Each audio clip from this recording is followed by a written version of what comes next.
7강이죠. 성령의 사역입니다. 심판에 대하여 요한일서 4장 8절입니다. 17강 성령의 사역 심판에 대하여 요한일서 4장 8절입니다. 요한일서 4장 8절 17강 성령의 사역 심판에 대하여입니다. 잘 찾았습니까? 함께 봉독하도록 하겠습니다. 시작. 사랑하지 아니하는 자는 하나님을 알지 못하나니 이는 하나님은 사랑이십니다. 로마서 10장 10절을 보시면 사람이 마음으로 믿어 의에 이르고 입으로 시인하여 구원에 이르느니라. 아멘. 이 말씀을 쉽게 표현하면 하나님이 예수님이 내 죄 때문에 죽으시고 부활하시고 하늘나라 보좌에 가셔서 우리를 위해서 하나님께 간구하시기 때문에 우리는 반드시 예수를 믿음으로 구원을 얻는다. 그 말입니다. 한 번 구원은 영원하다. 그런 뜻입니다. 성경에서 말하는 하나님의 구원이라고 하는 말은 하나님 나라의 백성이 되었다는 이야기입니다. 그런데 구원을 얻었다고 하면서도 정작 우리 현실의 삶은 어떤 부분에서 계속 우리의 마음을 붙잡고 한 발자국도 나가지 못하게 하는 그런 고민이 있죠. 어떤 마음이 우리를 하나님께로만 못 가게 합니까? 지금 여러분에게 예수 믿고 구원 얻고 하나님 나라의 백성이 되고 이런 건 여러분이 다 믿고 있습니다. 교회 나오는 사람치고 이런 문제에 믿어졌다가 안 믿어졌다가 하는 그런 사람은 거의 없습니다. 그런데도 왜 교회 생활을 하면서도 예수 믿는다 하면서도 10년, 30년 평생 교회 생활을 하면서도 무엇이 가장 문제가 되느냐? 성경이 죄라고 말하는 그러한 것들이 우리의 삶에서 계속해서 드러난다는 사실입니다. 이럴 때 여러분은 어떤 고민이 생깁니까? 내가 과연 하나님의 백성일까?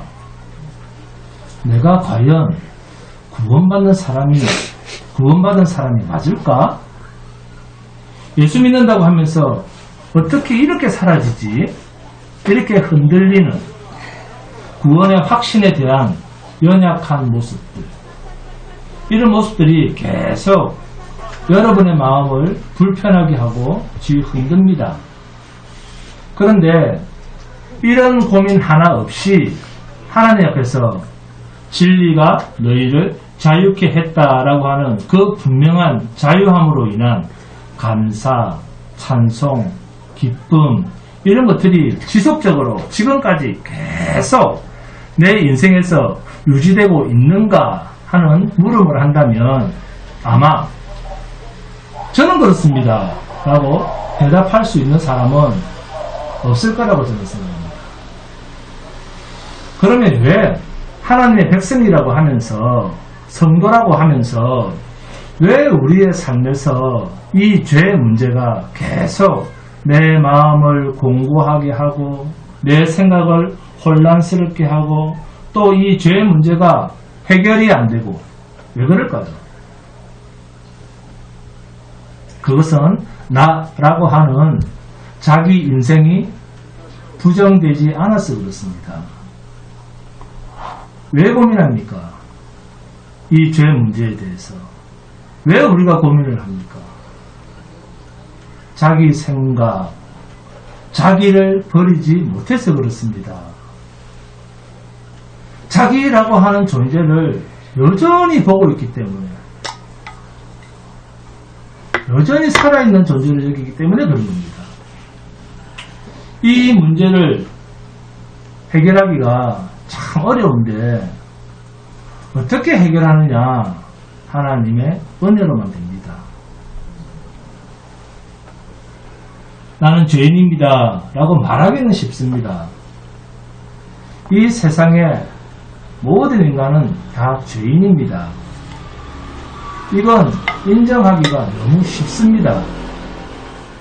그런데 사람들이 인정을 하고 인정을 받았는데 그 다음 단계를 보면 과연 인정을 할까요? 아니면 그것을 부정하는 모습으로 살까요?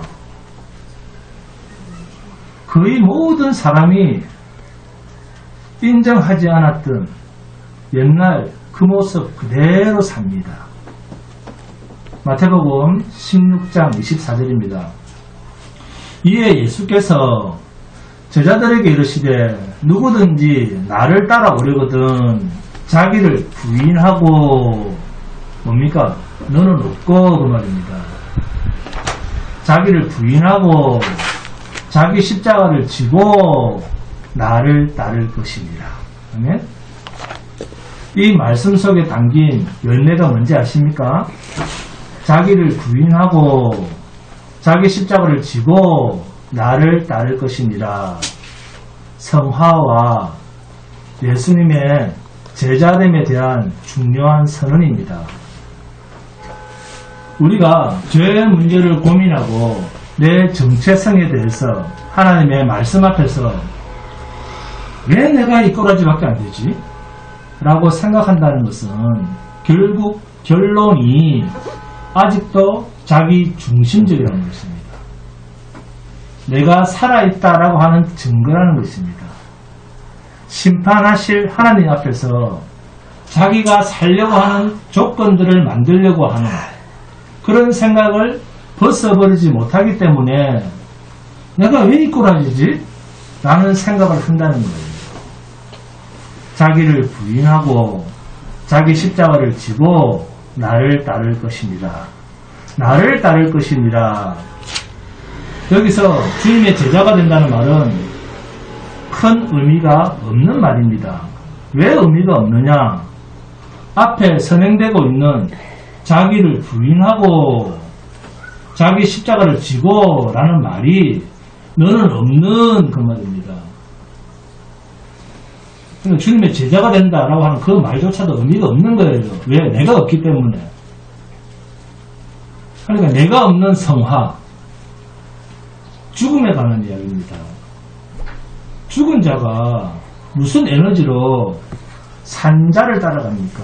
예수를 따라갑니까? 죽은 자인데. 죽음에 대한 이야기를 두 가지나 해놓고 산자라야 따를 수 있는 말을 끝에다가 해놓은 것 뿐입니다. 요한복음 11장 25절입니다. 예수께서 이르시되 나는 부활이요 생명이니 나를 믿는 자는 죽어도 살겠고 하면 또 요한복음 16장 9절입니다.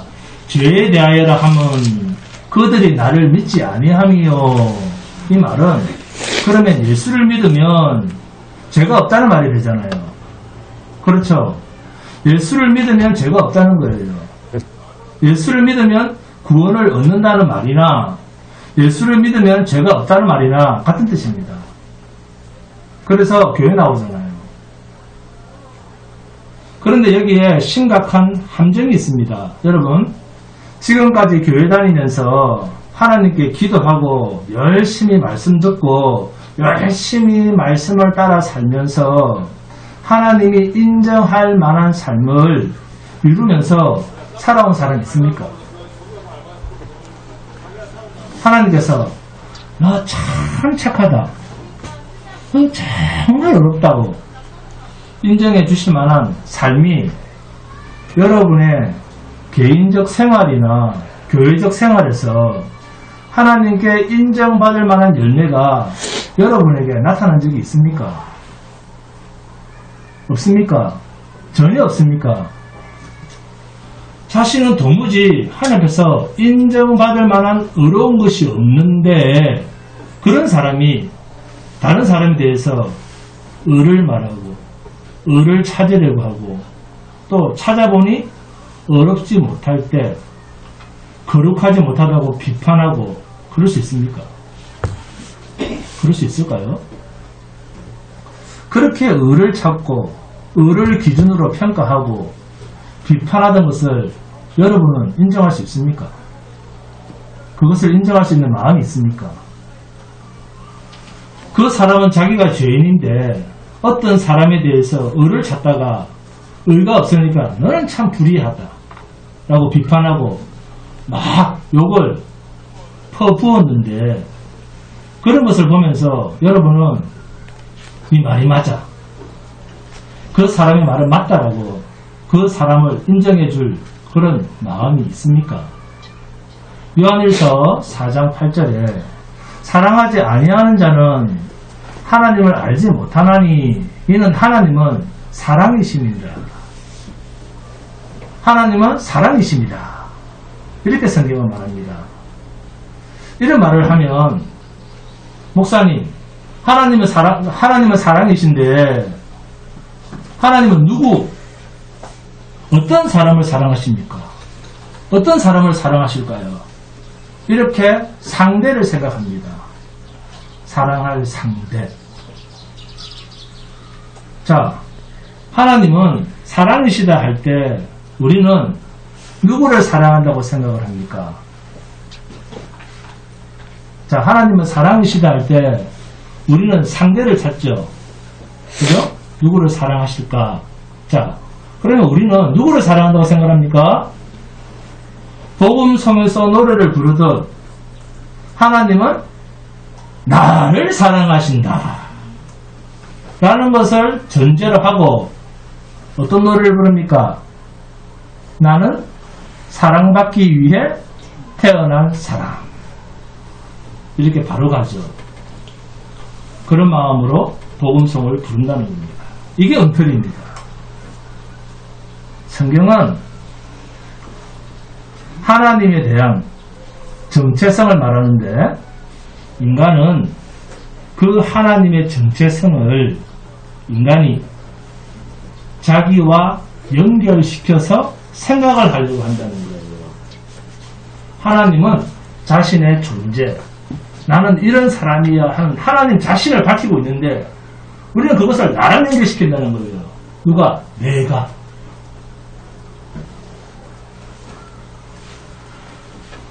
말은 하나님은 인간과는 절대 타자의 존재.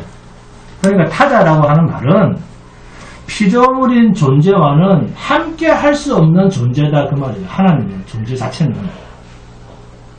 응? 피조가 됐다는 말은, 만들어졌다는 말은 그 정체성이 하나님과는 완전히 다르다 그 말입니다. 그러면 하나님은 사랑이시다라고 할 때 그 하나님의 사랑은 인간이 어느 상대, 내가 좋아하고 싶은 사람을 찾는 그 상대, 그러니까 인간과 하나님을 억지로 결부시켜서 이해하려고 하는 그 자체가 인본주의라고 하는 거예요. 이게 어렵습니까? 어려울 겁니다. 왜냐? 하나님은 우리를 사랑하신다고 그동안 너무나 자연스럽게 많이 들어왔거든요. 하나님은 자기 백성을 사랑하셨다. 이렇게 자꾸 이야기를 들어왔기 때문에 이해하기가 어렵죠. 말라기서 봅니다. 말라기서 1장 1절에서 3절입니다. 말라기서 1장 1절에서 3절입니다. 함께 봉독합니다.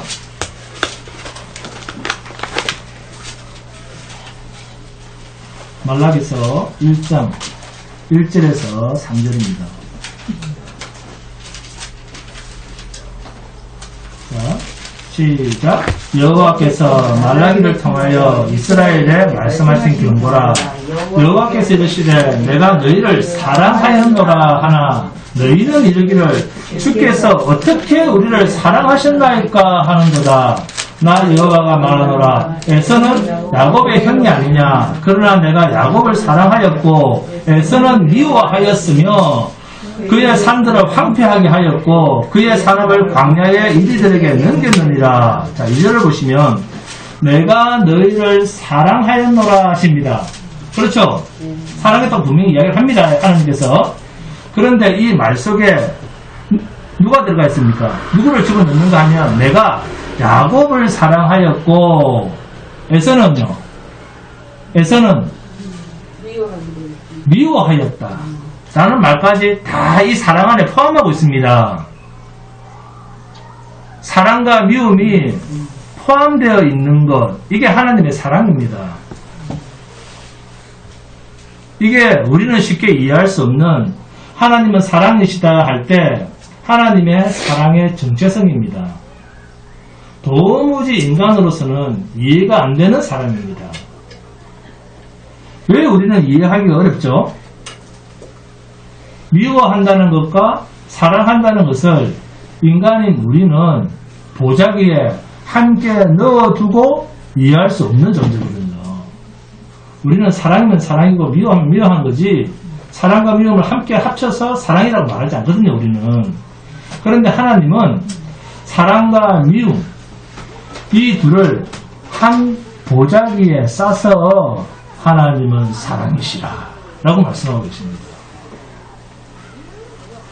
그래서 하나님은 사랑이시라 할 때 이 하나님의 사랑은 피조물 입장에서는 절대로 이해할 수 없는 영역의 하나님의 정체성이고 하나님의 언어입니다.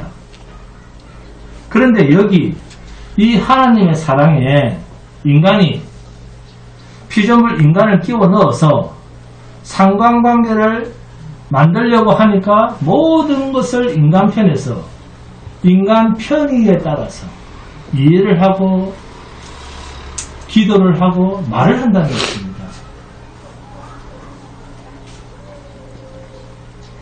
하나님의 사랑을 더 쉽게 표현하면 하나님, 당신이 지으신 이 모든 우주 만물을 하나님이 세상을 다 우주 만물을 창조하셨잖아요. 그런데 이 하나님은 사랑이신데 하나님이 만드신 이 모든 우주 만물을 하나님께서 마지막 날, 종말의 날에 하나님께서 만드신 이 세상 우주 만물, 이 삼라만상을 전부 불태우고 예수의 영이 없는 자는 영원한 불못, 지옥, 영원한 저주 가운데로 빠뜨리는 것도 하나님의 사랑의 성품에서 나오는 열매입니다. 이것까지 포함된 말이 하나님은 사랑이시라. 아멘? 하나님을 잘 아셔야 됩니다. 하나님을 아는 것을 신론이라고 합니다. 이 말과 같은 의미로서 하나님은 약속의 하나님이시라. 하나님은 신실하신 하나님이시다. 표현만 다르지 다 똑같은 의미입니다. 그런데 성경은 계시죠. 그래서 성경은 계시라고 이야기를 하는데도 그렇게 말을 해도 성경을 국어 사전식으로 읽는다는 거예요. 글자로. 특히 이단들이 많이 그러죠. 응? 글자로 자꾸 이해를 하니까 우상을 섬기듯 하나님을 아는 거예요.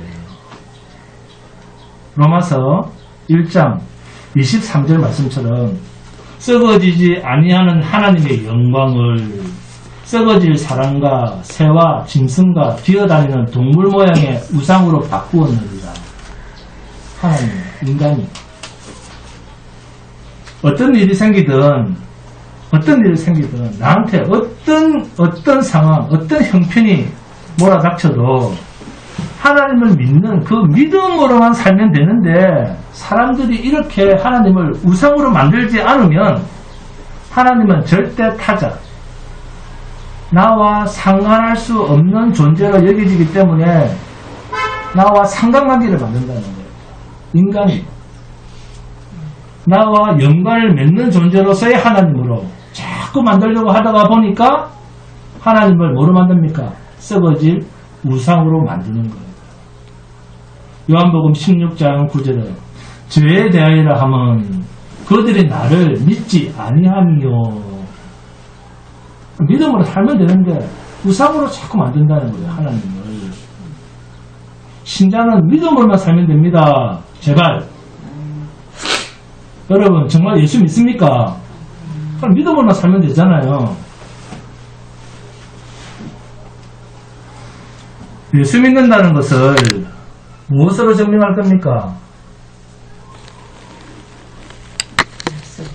진리를 인간은 다 받아들여도 인간은 그 진리가 어떻게 둔갑이 돼서 나오는가 하면 죄로 나옵니다. 인간은 죄 덩어리로 둔갑을 해서 나옵니다. 이게 인간의 정체성이에요. 완벽한 그 진리가, 영원한 그 진리가 정반대의 정체성으로 나와버립니다. 이것이 죄된 인간의 모습이에요. 죄된 인간에서 나오는 거예요. 진리를 알아도, 하나님의 말씀을 알아도 인간에게서는 죄만 나온다 그 말입니다. 죄가 나온다니까요. 아멘? 요한일서 4장 8절에 사랑하지 아니하는 자는 하나님을 알지 못하나니 이는 하나님은 사랑이십니다. 이 하나님의 사랑은 독생자 아들이 십자가에서 죽으심과 똑같은 의미의 표현입니다. 하나님은 사랑이십니다. 이 말은 하나밖에 없는 아들을, 그것도 죄도 없는 아들을 십자가에 내어줘서 가장 비참하게 죽게 하시는 그 사건을 다른 말로 표현한 말이 뭡니까? 하나님은 사랑이시다.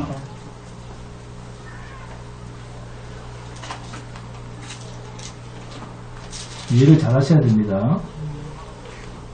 여러분이 이해를 잘 하셔야지 자꾸만 어려운 이야기가, 더 수준 높은 이야기가 나갑니다. 여러분, 천국 가고 싶습니까? 지옥 가고 싶습니까? 대답이 없네요. 자, 천국 가고 싶습니까? 네. 아니면 지옥을 가고 싶습니까? 나는 천국을 가고 싶다 라는 그 마음이 나에게는 하나님을 사랑하는 마음이 없다 그 말이에요. 왜? 우리는 지옥에 가도 할 말이 없는, 나는 저주받을 짓만 하고 살아왔다는 것을 인정하지 않으려고 하는 대답이기 때문입니다. 이런 마음을 가진 사람에게는 백날 천날 진리를 말해도 그 진리는 지식밖에 안 되는 거예요. 지식의 사유하에만 그칩니다. 요한복음 16장 7절입니다.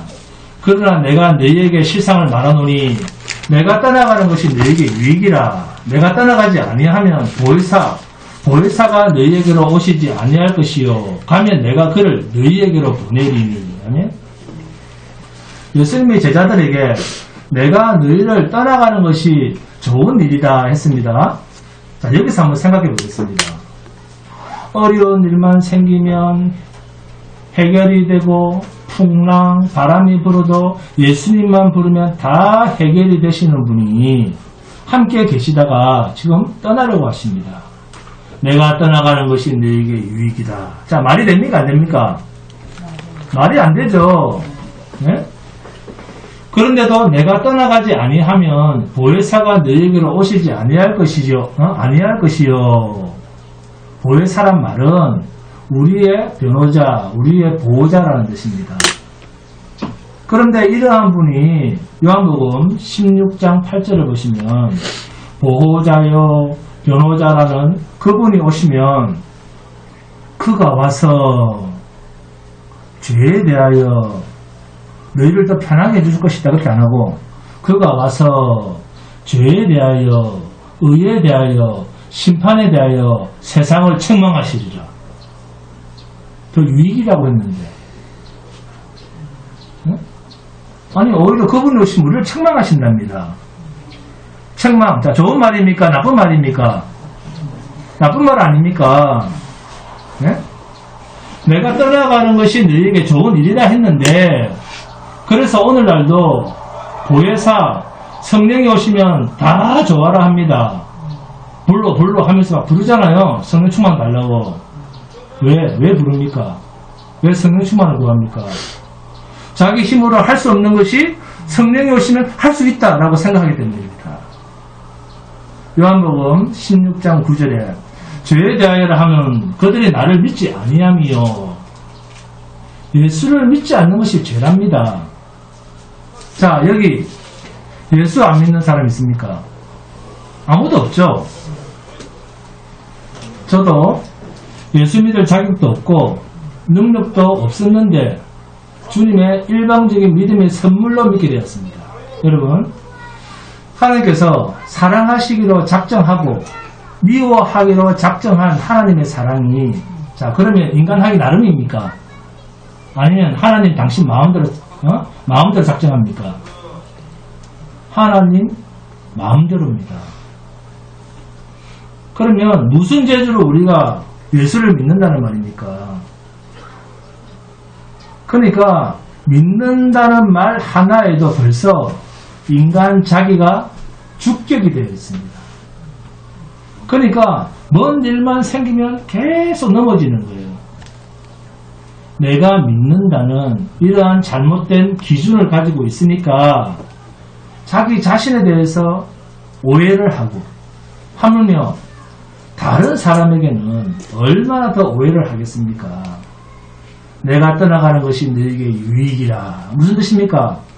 내 대신 내가 보내는 영, 보혜사가 너희에게 오셔야지, 아버지가 내 안에 내가 아버지 안에 너희가 우리 안에 성령 안에 하나님과 하나가 된 처소에 있어야지 우리가 얼마나 예수를 믿을 수 없는 존재인가, 죄인인가를 성령이 오셔야만 알 수가 있다. 내가 예수를 구주로 믿어 구원에 이를 수 있는 일이 인간 편에서의 일이 아님을 알게 된다, 그 말입니다. 구원은 인간이 할 수 있는 일이 못 된다는 거예요. 그래서 인간은 죄인이라는 겁니다. 옳은 것을 붙잡고 결정할 수 있는 거룩한 지혜나 은혜나 결단이나 그런 능력이 인간에게는 없다는 거예요. 인간에 대한 하나님의 철저한 부정입니다.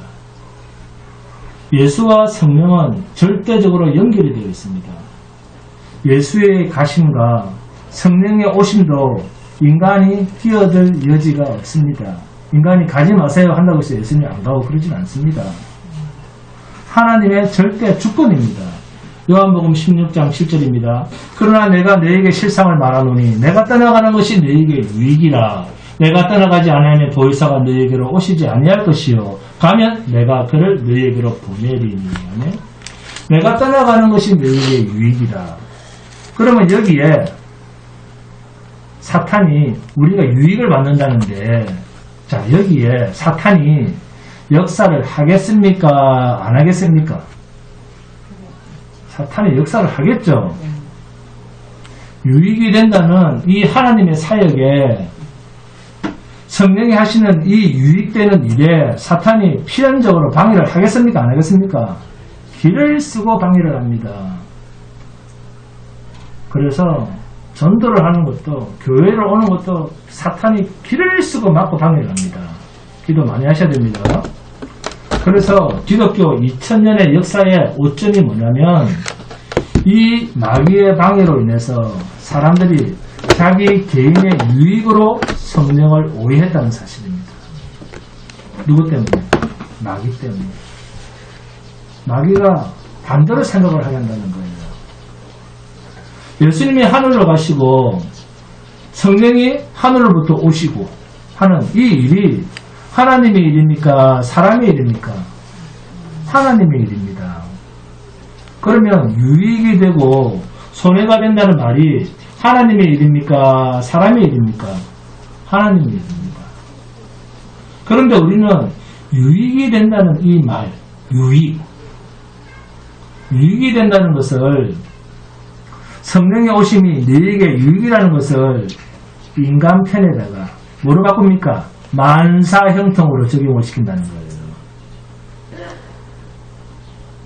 어떤 식으로? 병도 고치고 귀신도 쫓고 방언도 하고 돈도 잘 벌게 해주고 뭐도 하고 내가 떠나가는 것이 너에게 유익이라 하니까 내가 떠나면 예수님이 떠나면 예수님만으로는 부족했던 것을 성령이 보충해 주시는구나. 그런 보충의 의미가 아닙니다. 내가 떠나가는 것이 유익인데 성령이 오시면 너희를 뭐 한다고 했습니까? 책망한다. 아멘? 보충해준다, 도와준다, 잘되게 해준다. 그게 아니라 책망한답니다. 그런데 이분이 진리의 영, 분별의 영, 성령, 보혜사, 너희에게 유익이라 하신 그분입니다. 그러면 그 유익의 내용이 뭘까요? 내가 떠나가는 것이 너희에게 유익이다. 이 말씀의 뜻이 무엇일까요? 먼저 떠난다라는 말 속에는 예수님이 십자가에서 죽임을 당하신다는 것입니다. 누구로부터? 예수님이 누구로부터 죽임을 당하십니까? 이 세상으로부터. 당신의 제자 가룟 유다로부터 배신을 당하고 또 자칭 하나님의 백성이라고 하는 자들로부터 떠밀려 죽임을 당합니다. 결국 제자들 자칭 하나님의 백성들 때문에 누가 이토록 잔인한 죽임을 당합니까? 하나님이 당합니다. 이 하나님의 죽음에 이 하나님의 예수님의 죽으심에 누가 가장 극명하게 드러납니까? 하나님의 백성 아닙니까? 예수님의 제자 아닙니까? 이게 오늘날로 말하면 누굽니까? 내 아닙니까? 내 자신 아닙니까? 오늘 우리들이잖아요. 그래서 내가 떠나가는 것이 너희에게 유익이라 라는 말은 너희가 하나님을 찾고 메시아를 찾고 예수를 붙들지만 너희가 얼마나 죄에서 떠나지 못하는 존재인가를 내가 떠나간 후에 내 영 성령이 오셔서 너희의 진짜 정체성을 드러내 줄 것이다. 이게 성령 충만입니다. 이방인 빌라도도 세수대야에 손을 씻으면서 뭐라고 합니까? 나는 저 사람한테서 도무지 죄가 될 만한 것을 찾아볼 수가 없다. 그렇게 말을 해도 오히려 누가? 하나님의 백성이라고 하는 자들이, 유대인들, 그 중에서도 가장 하나님의 말씀을 잘 알고 잘 지킨다고 하는 그 지도자들이, 그들 자신이 그토록 기다리는 그 메시아를 또 그림자처럼 따라다니던 그 제자들도 예수님을 십자가 죽음에 내놓습니다. 하나님을 가장 잘 믿고 메시아를 가장 가까이서 영접하고 모셨고 오늘날 우리들처럼 뭐하고 저 예수 믿습니다 라고 인정하던 그들이 주는 그리스도시요 살아계신 하나님의 아들이시냐 라고 고백했던 그들이 주님을 죽음 앞에 내놓지 않습니까? 이런 일은 도무지 일어나지 않을 것 같았던, 또 죄와는 전혀 상관이 없을 것 같았던 그런 자들에게서 이런 엄청난 죄됨이 드러난 것을 보면 율법 교사들, 대제사장들 세가 넘으면 죄가 있을 것 같습니까? 얼마나 거룩하게 지킵니까? 전혀 죄가 없을 것 같고 전혀 죄와는 상관없는 사람인 것 같았던 그들에게서 그 죄성이 드러나는 것을 보면 그 나머지 백성들이야, 우리들이야 두말할 여지가 있습니까? 그래서 죄에 대하여를 하면 저들이 나를 믿지 아니하며 인간은 모두가 죄 아래에 있다 그 말입니다. 오고 왔던 인류 모두가 죄 아래에 있다. 실상은 예수를 믿지 않는다 그 말이에요. 예수를 메시아로 인정하지 않는다는 거예요. 아무도 구세주로 인정하지 않는다는 겁니다. 마태복음 16장 16절 17절입니다. 시몬 베드로가 대답하여 이르되 주는 그리스도시요 살아계신 하나님의 아들이십니다. 예수께서 대답하여 이르시되 바요나 시몬아 내가 복이 있도다. 이를 내게 알게 하시는 혈육이 아니요 하늘에 계신 내 아버지시니라. 주는 그리스도시요 살아계신 하나님의 아들이십니다. 라고 고백했던 그 베드로도 닭 울기 전 몇 번요? 3번이나 주님을 부인했습니다. 이를 내게 알게 하시는 혈육이 아니요 하늘에 계신 내 아버지시니라. 이런 하나님의 은혜까지 입었음에도 불구하고 베드로는 주님을 배신했습니다. 3년 반 동안 함께 동거동락했던 제자들도 그랬고 대제사장, 율법교사, 세리관들, 바리새인들까지 전부 예수를 배반했는데 어째서 여러분들은 예수 믿는다는 말을 왜 그렇게 쉽게 합니까?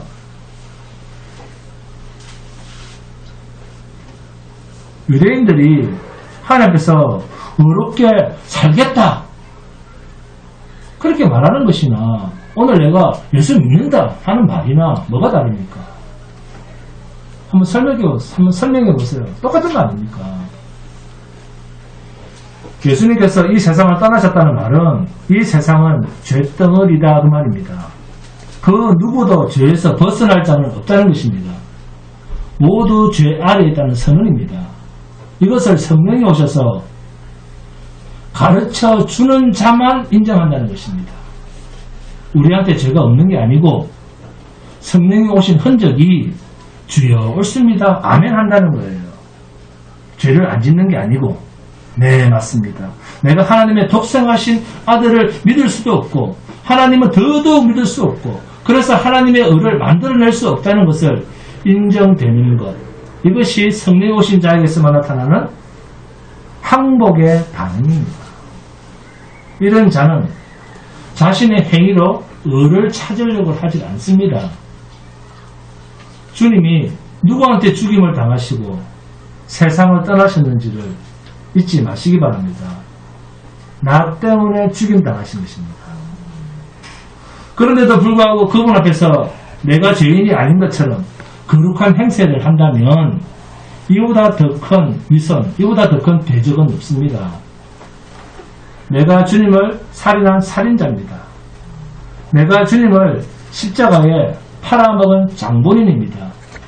지금도 내가 돈에 눈이 멀어서 예수를 1000번, 10,000번 십자가에 내어주고 살아가는 돈의 노예입니다. 아멘? 가룟 유다보로 욕할 필요가 없습니다. 예수님이 십자가에 못 박혀 죽임당하시고 떠나심으로 이제는 하나님이 옳다 할 자가 누구며 죄가 무엇이며 진정 누가 심판을 받아야 할 자인가가 확정되었다라는 선언이 주님이 말씀하신 죄에 대하여 의에 대하여 심판에 대하여라는 말입니다. 이제 끝났다. 다 이루었다 그 말입니다. 이제는 더 이상 이런 방법으로 하면 죄가 없고 저런 방법으로 하면 죄에서 벗어날 수 있고 이렇게 하면 어려워지고 어느 방향이든지 무슨 짓을 하든지 이제는 안 된다. 너희 스스로는 의, 죄, 심판의 문제를 해결할 어떤 방법도 없다는 것을 성령이 오셔서 가르쳐 주실 것이다. 이것이 책망이라고 하는 말입니다. 그러니까 성령이 오신 자는 철저하게 내가 저주받아야 할 장본인인 것을 인정하게 됩니다. 심판받아야 할 장본인 것을 인정합니다. 이 세상에서 내가 아무리 선하게 살아도 하나님 앞에서는 의롭다라고 인정받을 수 없다는 것을 인정합니다. 왜요? 죄도 없으신 의로우신 분이 이 땅에서 죽임을 당하고 하늘나라로 가셨기 때문에 이 세상은 이미 끝난 것입니다. 의와 상관없는 저주의 땅이 된 것입니다. 의가 되시는 예수를 죽여버린 이 땅은 이제 심판 외에는 다른 길이 없다는 그 사실이 확실히 증명이 되었다. 더 이상의 변명의 여지가 없게 되었다라는 선언이 예수님의 십자가의 죽으심입니다. 천국, 출입금지. 하나님의 나라 너 출입금지. 이 말이 성령이 임하심으로 깨닫게 되는 하나님의 음성입니다. 너희는 안 돼. 절대로 너는 안 돼. 여기에 예외란 아무도 없어. 아멘. 피조물 입장에서는 하나님이 예비하신 회개하라 천국이 가까이 왔느니라 라는 이 천국 하나님의 나라는 인간 편에서는 스스로는 갈 수 없는 이동이 불가한 영역, 출입이 아예 금지된 곳입니다. 그래서 나온 말이 사람이 거듭나지 아니하면, 물과 성령으로 나지 아니하면 하나님의 나라를 볼 수도 없고 들어갈 수도 없느니라. 사람의 혈통으로도, 사람의 뜻으로도, 사람의 지극정성으로도 안 돼. 오직 하나님께로부터 난 자라야 들어갈 수 있느니라. 도무지 인간으로서는 손을 쓸 수가 없고 끼어들 수도 없고 하늘로부터 하나님의 새 생명으로 만들어진 그들만 들어간다. 아멘? 그런데 이 새로운 생명을 시작하신 자가 누구냐? 성령. 하나님의 영이 오심으로 이 육을 하나님 앞에서 이미 죽임을 당한 자, 그 속에만 하나님께서 새 생명을 인택해 하시고 그 새 생명을 자라게 하시고 완성시키십니다. 육은 안 죽이고는 안 되는 거예요. 그래서 성령의 오심은 우리를 새하늘과 새 땅으로 데리고 갈 조치라는 겁니다. 그러니까 육은 끝나고 하나님이 시작하신 것만 완성이 되어서 하나님이 예비하신 나라로 하나님이 가지고 가시는 거예요. 이 존재를 성경은 믿음을 선물로 받은 자다. 심판에서 제외된 자다. 성령으로 보증을 받고 성령으로 인치심을 받은 자다. 속사람, 새사람, 새로운 피조물, 하나님의 형상을 가진 자다. 하나님으로부터 난 자다. 하나님께 속한 자, 성도라고 합니다. 철저하게 하나님께서 시작하신 하나님의 열매입니다. 인간은 여기에 전혀 끼어든 적도 없고 끼어들 수도 없습니다. 왜? 예수님이 마지막 심판자로 오시겠습니까? 죄에 대하여 의에 대하여 심판에 대하여 유일무이한 완전한 기준이 되시는 분이기 때문에 예수님이 심판자로 오시는 겁니다.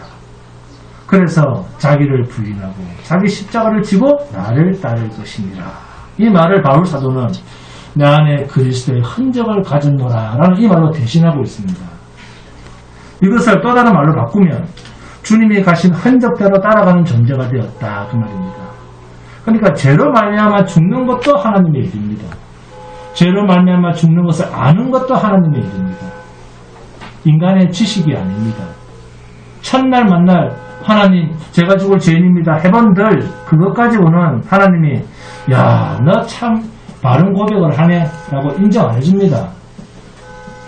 이런 종교놀이를 하나님은 인정 안 하십니다. 의가 뭡니까? 세상에서 말하는 바른 것입니까? 성령이 오시면 의가 뭔지 아십니까? 예수입니다. 하나님 당신밖에는 의가 없습니다 라고 고백하게 됩니다. 우리가 의가 되는 것은 철저한 하나님의 선물입니다. 하나님의 일방적인 일하심입니다. 절대로 인간으로서는 의인의 반열에 설 수가 없습니다. 의인은 오직 믿음으로만 말미암아 되는 것입니다. 그 믿음이 뭡니까? 하나님이 주신 선물입니다. 우리가 의인이 되는 것도 하나님의 선물이에요. 전부 하나님께로부터 와야 됩니다. 하늘로부터 와야 됩니다. 예수님만 의인입니다. 그분이 어디로 가셨습니까? 네가 죽였잖아. 이것이 성령이 오신 자가 듣게 되는 책망입니다. 지금도 우리는 예수를 죽이고 있습니다. 선하게 보이려고, 착하게 보이려고, 겸손하게 보이려고. 저분은 기도하시는 분이에요. 저분은 참 좋은 사람이야. 이런 소리 들어보려고, 부자다, 성공했다, 능력 있다는 소리 들어보려고 얼마나 많은 사람들을 밟고 올랐습니까? 전의 전쟁에 얼마나 목을 맵니까? 공부 잘해라. 무슨 말입니까? 무한 경쟁에서 인정사정 볼 것 없이 무조건 1등 해라. 그런 뜻 아닙니까? 피 터지게 싸웠어. 잘 살아야 돼. 남을 죽이라는 거 아닙니까? 이게 세상에서 말하는 1등입니다. 여러분이 왜 늘 공부한 줄 아십니까? 자신에게서 이제는 더 이상 하나님이 인정하지 않는 자기의 죄를 보고 있는 거예요. 아직도 자기 죄가 왜 그렇게 잘 보이는 줄 아십니까? 심판받을 줄 알기 때문에 그런 거예요. 하나님의 심판을 받을 제목이 뭐냐면 바르게 안 산다는 거죠. 이게 성령이 없는 자들이나 가지는 심판에 대한 죄의 개념입니다. 착하게 살고 선행을 많이 하고 불쌍한 사람 많이 도와주고 자기도 깨끗하게 살면 그 사람은 양심만으로 천국 간다. 이게 인간의 생각입니다. 인간의 양심이 하나님께서 의가 될 줄로 착각하는 이 어리석은 말을 인간의 행실로 심판을 면해보겠다고 하는 이런 악한 생각이 얼마나 마귀적입니까? 네가 잘해서 네가 먹으면 하나님이 된다. 이 나, 이 자기 중심이 사탄이 주는 생각이라는 것입니다. 여러분, 만왕의 왕이라는 말은, 만주의 주라는 말은 심판자다 그 말입니다. 그 심판자를 너희가 죽였다. 무슨 뜻이겠습니까? 심판이 끝났다 그 말입니다. 너희는 이제 다 지옥이야 그 말입니다. 그런데도 우리는 자기 하기 나름이랍니다. 자기 믿기 나름이랍니다. 이게 종교놀이를 하는 어리석은 자들입니다. 주님이 하나님 보좌 우편에 앉으셨다라는 말은 이 세상은 이제 심판이 끝났다 그 말입니다. 하나님이 이 세상은 버렸다 그 말이에요. 그래서 요한계시록은 마지막 심판은 물심판입니까? 불심판입니까? 불심판으로. 하나님 당신의 백성만 건지면 이 세상은 그 자체로 불 가운데 있는 거예요. 이 세상에 있다는 말은 심판 아래에 있다 그 말입니다. 이 세상에 살고 있다. 무슨 말입니까? 하나님의 심판 아래에 살고 있다 그 말입니다. 그래서 성도는 이미 자신이 심판이 끝나버린 이미 하나님 앞에서 죽임 당한 존재라는 것을 인정하는 자리에서부터 출발한 자들입니다. 그렇다고 해서 막 살 수는 없습니다. 빛이신 하나님에 의해 이 백주 대낮에 나의 정체성이 완전하게 드러났는데 내가 어떤 사람이라고 하는 것을 이 백주 대낮에 완전히 드러났는데 어떻게 내 마음대로 살 수가 있습니까? 세리처럼 살죠. 가슴을 치며 주여 나를 불쌍히 여겨 주옵소서. 이 말밖에는 달리 다른 말을 할 수가 없죠. 이게 막 사는 겁니까? 세리처럼 사는 마음이 막 사는 겁니까? 진정 이 모습이 성령이 우리 안에 있는 자에게서만 있는 자신을 가장 실패한 사람의 자리에 두고 사는 가장 낮은 자리에 있는 작은 예수의 모습 아닙니까? 자기를 부인하며 사는 모습입니다. 이건 세례와 같은 마음으로 요한계시록을 쓴 사도 요한과 같은 마음, 마라나타, 주 예수여 속히 오시옵소서, 속히 오시옵소서라는 그 간절함으로 믿음 안에서 오직 주만 기다리며 사는 복된 성도가 되시기를 주님의 이름으로 축원드립니다.